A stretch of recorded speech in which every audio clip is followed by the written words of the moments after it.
Samantala, sa Kabikulan naman po, sangguniang panlalawigan ng Camarines Sur nais na mag-take over ang National Electrification Administration sa pamamahala ng Kasureco 111. Ang detalye ng balita niya mula naman sa aming kasamang si Grace Rifama Simando ng Radyo ng Bayan Naga. Grace, magandang hapon sa'yo dyan. Yeah, Princess.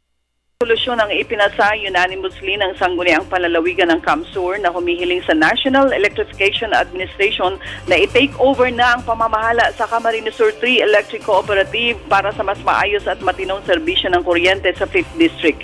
Hiniling din ng SP CAMSUR sa NEA na pagbigyan muna ang Kasureco 3 sa hinihiram nitong 50 million pesos bilang pambayad sa mga power suppliers para lang maibalik ng mabilis ang kuryente sa mga lugar na isang linggo ng madilim at apektado ang hanap buhay.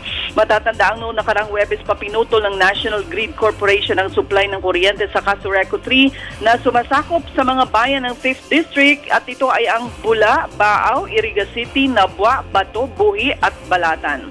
Halos 700 million pesos ang kabuang pagkakautang ng Kasureco 3 sa mga power suppliers nito.